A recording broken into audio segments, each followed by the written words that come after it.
Hello everyone. Today we will talk about 20th century English poetry. This video will be divided into several parts, and each part will talk about certain type of poetry. Today's poetry is symbolist poetry and the poet Yeats and his poems The Second Coming, Adam's Curse and Leda and Swan. So let's start. First, what we will discuss in this video. We will have the background of the century. We will talk about the world wars and their effects on society.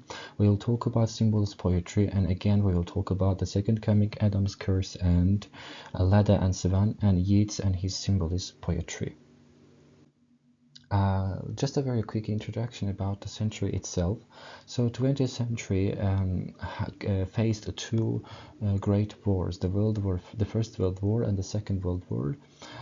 These wars affected society a lot, and because the society was affected, of course, the literature itself was affected a lot. So in poetry we see loss of social, religious, political ties and beliefs. We have lost a generation. This is the generation that appeared after the war. Many people, young men, young soldiers came back from the war.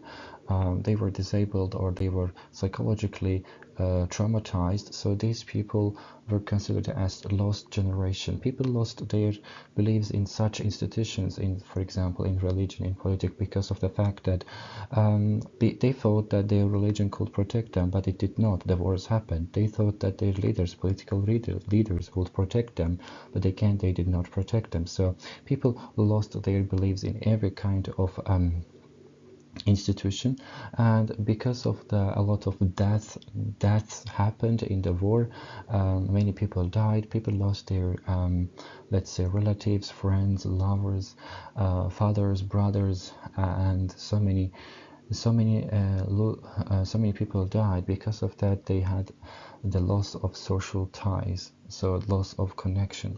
And because of all these things, individual isolation and disconnection happened. People started to be more individual. They started to be disconnected from the rest of the society.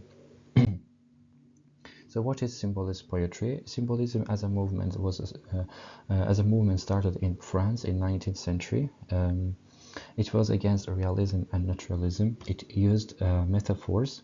Symbolism was a reaction in favor of spirituality and imagination. It was against excessive emotions in literature and lyricism. Every poet had his or her symbols, unlike traditional poetry. The idea was to shorten the poetry. So in the Victorian age, we see that the poems are very long, but in symbolist literature, they decided to make short poems by using certain symbols that the poet himself or herself designed for that specific type of poetry. When we talk about realism or naturalism, both of them explain a lot of pages, write a lot of pages to explain one idea, to show everything very detailed. But symbolism is quite verse. It just shows a very in symbolist literature, you can have one word meaning a lot of things. A word can have a lot of meanings. However, it is very important to mention that, for example, each poet had his own symbols. Yeats, for example, had his own symbols, and these symbols were not used. They could not be used by other writers, by other poets. For example, Yeats, the word rose symbolized something else. For other poets, the word rose symbolized something else. So the concept of symbolism was totally different. It depended on the individual poet himself or herself.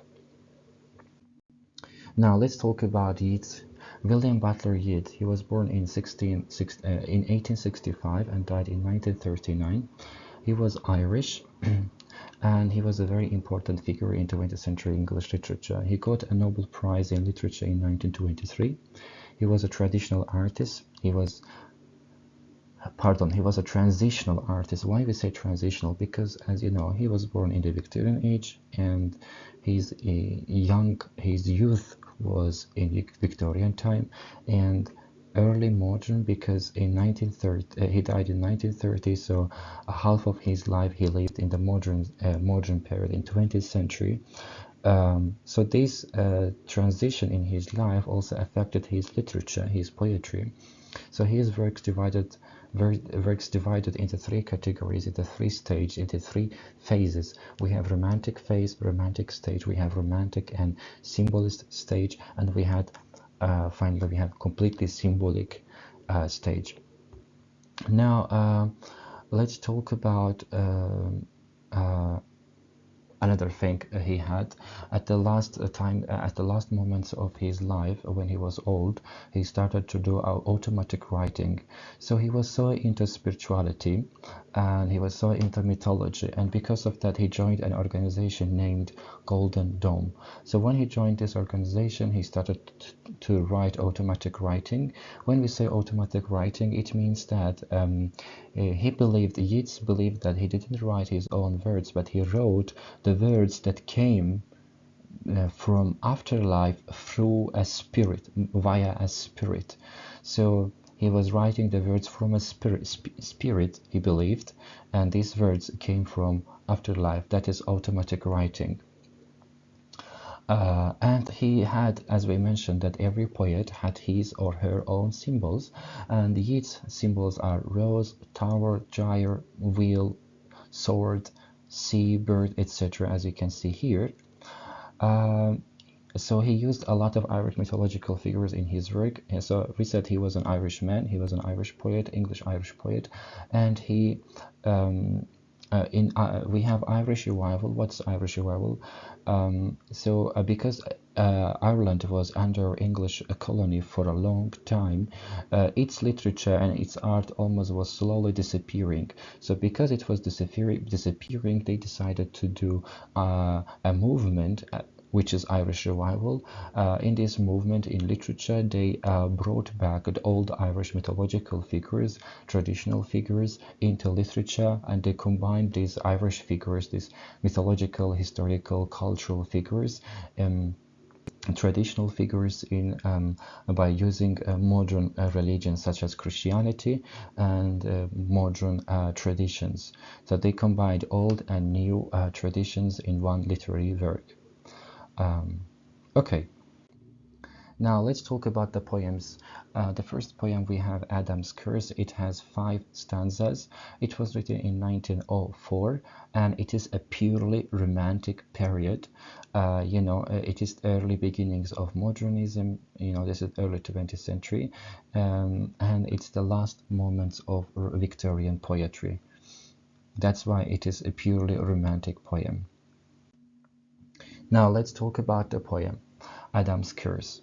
So the poem takes place on a summer's day. 3 friends, including the speaker, are outside talking about poetry, hard work, and beauty. The speaker describes how, as a poet, no one understands how hard it is to write. So he thinks that it would actually be easier to be a laborer, then at least he wouldn't have to be called idle by schoolmasters and bankers. So until this part of the let's talk about this part of the poem. Until here, we know that there are 3 people. It is summer's day. They are sitting outside and they are discussing. We have 2 men and 1 lady, and they are discussing several topics, including poetry, labor, hard work, and beauty, and of course love. About poetry, what he says, the speaker says that it is so difficult to be a poet, because you don't know if people are going to understand you or not. You don't know if people will understand what you are writing in your work. So it is so difficult to be a poet. It's so difficult to be a thinker. That's what he says. And later the poem continues. One of the speaker's companions adds that it is also very hard work to be a woman and to be beautiful. So the lady says that no one teaches them how to be beautiful. No, at school they don't teach how to be beautiful. At school they don't teach how to be a lady. So it is very difficult for a woman to be a real woman, to be beautiful, to be attractive, to be fashioned. So then the speaker, this speech of the lady leads to the speaker to consider love and the way love was transformed over the centuries. So at the end of the last stanza, we talk about love. The poem ends. The speaker talks about love. The poem ends on a solemn note as the speaker reveals his love for the intended listener of the poem. So the speaker talks about love at the end, and he also shows his love to the reader and the listener of the poem. Now the themes of this poem are writing, time, beauty, and love. When we say writing, we talk about art and poetry. Notes. So it was written in the first phase, which means it means first genre, and it's a purely romantic poem. It's all about romanticism. You see that he talks about beauty, for example. It's a very romantic genre. And then we have mental labor, one of the most important themes in this poem. Why mental labor? As we earlier mentioned, he describes how hard it is to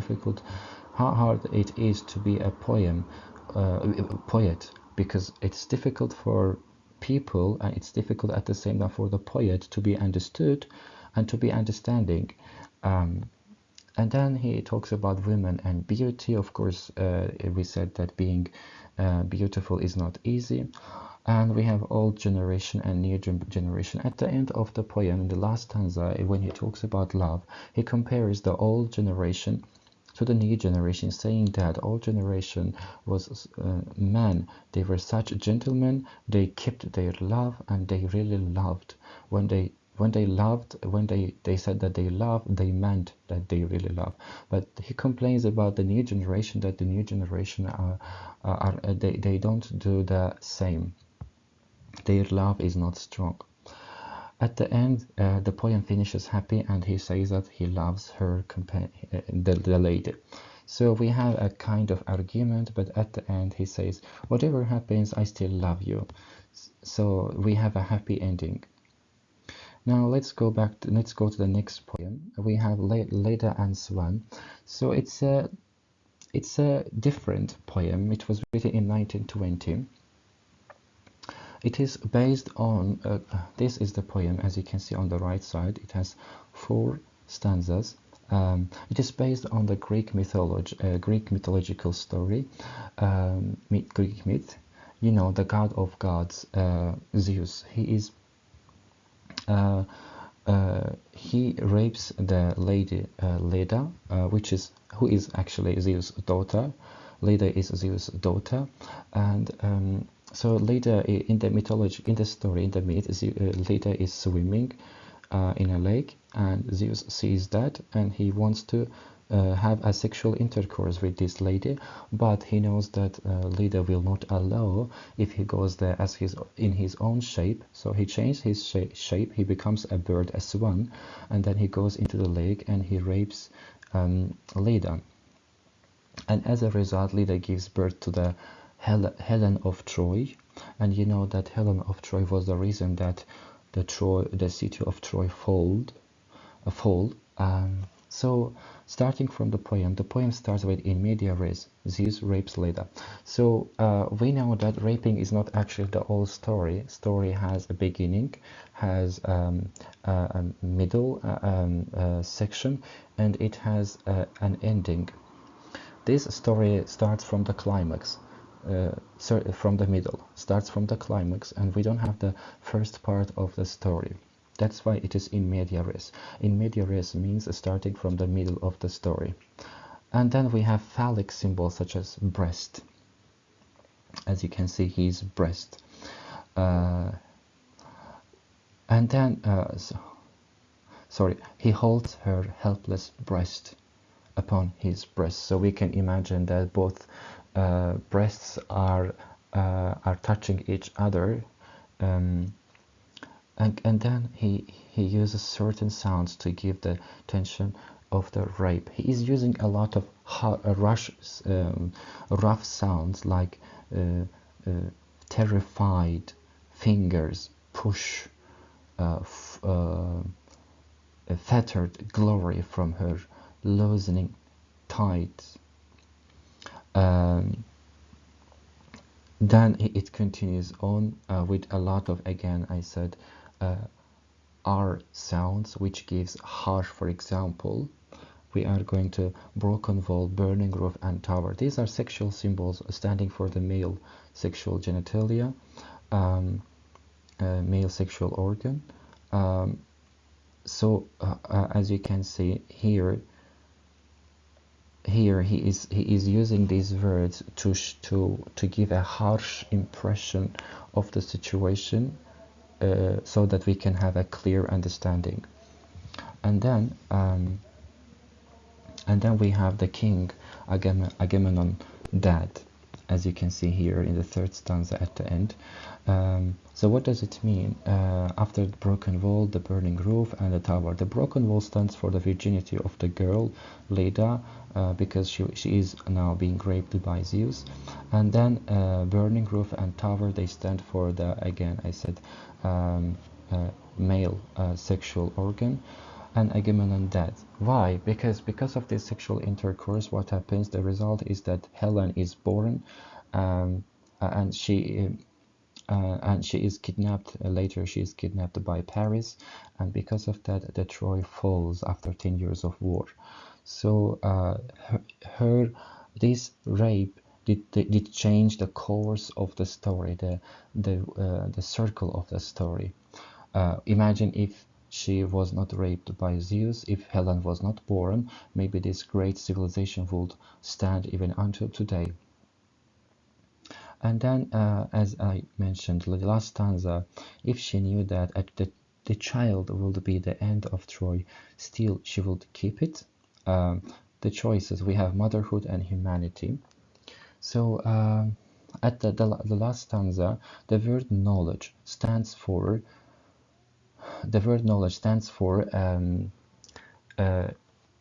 the history, the historical event, the war, the Trojan War. If Leda knew that Helen would be the reason for the end of Troy, still she would keep her baby. That is the question he is asking here in the poetry. So she would choose motherhood or she would choose humanity. Of course, she didn't know. She wouldn't know at the beginning. That's why she chose motherhood.